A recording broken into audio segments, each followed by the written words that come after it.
Surah 108. Al-Kauthar. Context. Period of revelation. Ibn Mardiyah has quoted Abdullah bin Abbas, Abdullah bin Az-Zubair and Aisha, as saying that this surah is Meccan. Kalbi and Muqatil also regard it as Meccan, and the same is the view held by the majority of commentators. But Hasan Basri, Ikrimah, Mujahid, and Qatada regard it as Medinan. Imam Suyuti in al-Itqan has confirmed this same view, and Imam Nawawi, in his commentary of the Sahih of Muslim, has also preferred the same.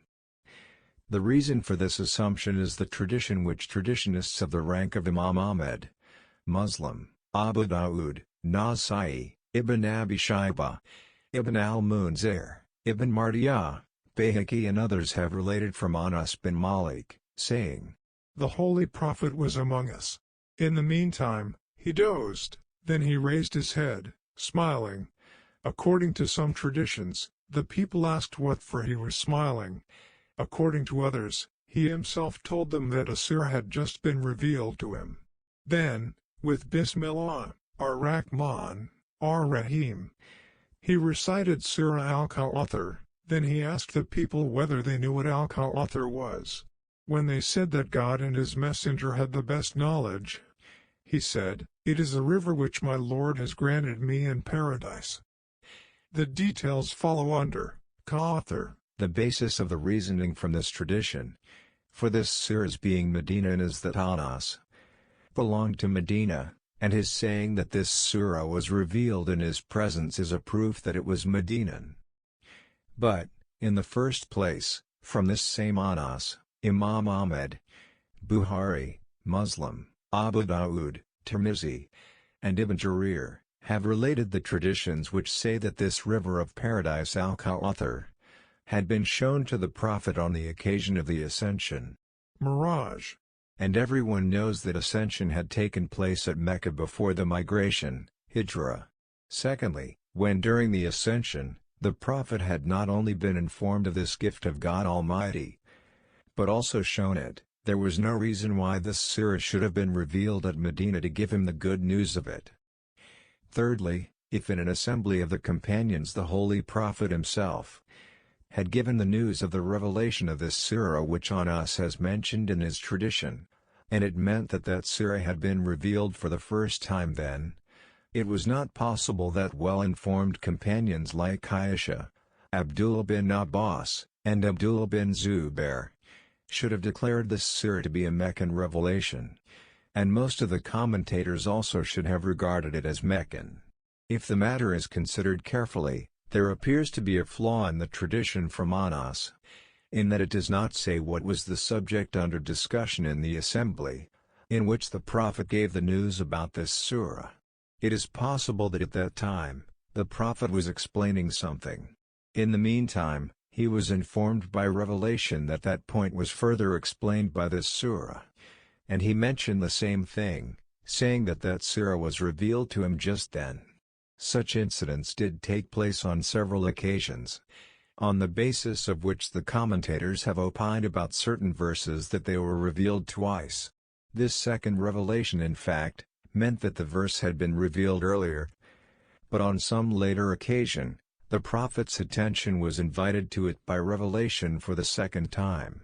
In such traditions, the mention of the revelation of a certain verse is not enough to decide whether it was revealed at Mecca or Medina and when precisely it was revealed.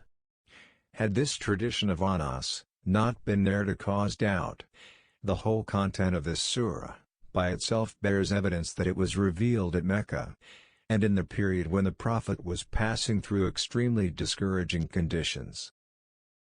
The historical background of his surah. Before this, in Surah 93, Ad-Duha, and Surah 94, Ash-Shar, we have seen that when in the earliest phase of prophethood, the Prophet was passing through the most trying conditions when the whole nation had turned hostile. There was resistance and opposition on every side, and the Prophet and a handful of his companions did not see any remote chance of success. God, in order to console and encourage him at that time, had sent down several verses. In Surah 93, Ad-Duha was said. And surely the later period, For example, every later period is better for you than the former period, and soon your Lord shall give you so much that you shall be well pleased. In Surah 94, Ash-Shar. And we exalted your renown for you. That is, Though the enemies are trying to defame you throughout the country, we, on the contrary, have arranged to exalt your name and fame. And, the fact is that along with every hardship, there is also ease. That is, you should not be disheartened by the severity of conditions at this time. This period of hardships will soon pass, and the period of success and victory will follow. Such were the conditions in which God, by sending down this surah, consoled the Prophet as well as foretold the destruction of his opponents. The disbelieving Quraysh said, Muhammad cut off from his community and reduced to a powerless and helpless individual. According to Ikrimah, when the Prophet was appointed a prophet, and he began to call the people to Islam, the Quraysh said, Muhammad is cut off from his people as a tree is cut off from its root, which might fall to the ground any moment.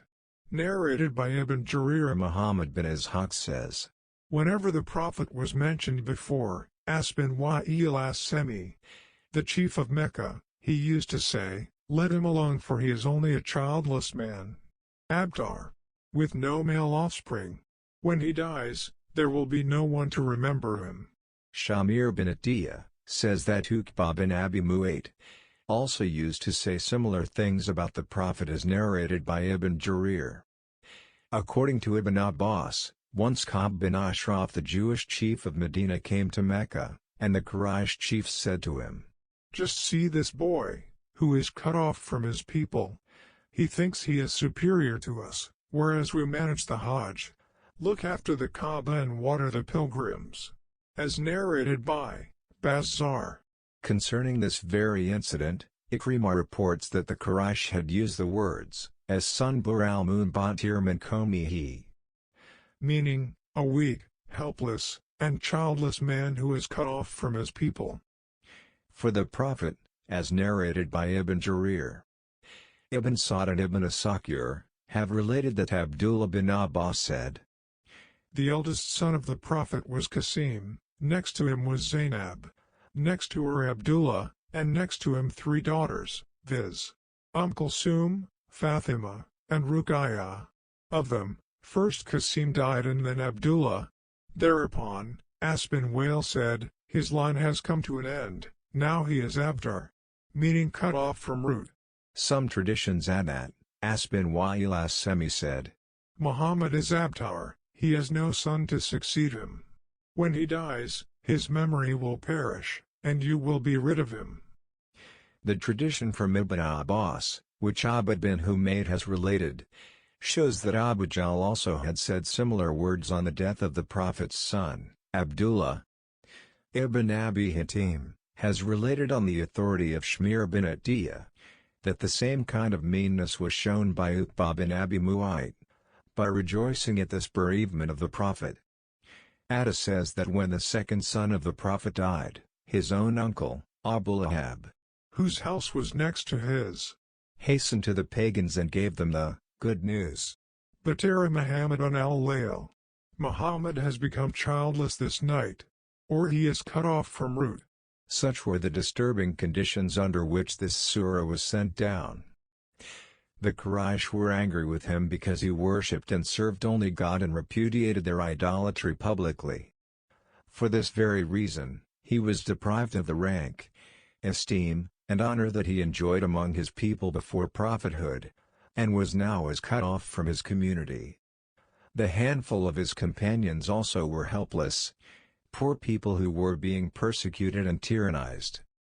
Furthermore, he was bereaved by the death of 2 sons, one after the other, whereas the near relatives and the people of his clan, brotherhood, and neighborhood, were rejoicing and uttering such words as were disheartening and disturbing for a noble person who had treated even his enemies most kindly. At this, God, just in one sentence of this brief surah, gave him the good news, which has never been given to any man in the world, besides the decision that it will be his opponents who will be cut off from their root, and not he.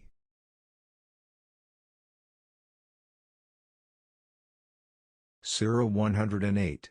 Al-Kauthar. In the name of God, the most compassionate, the most merciful. Indeed we have granted you, O Muhammad, Al-Kauthar.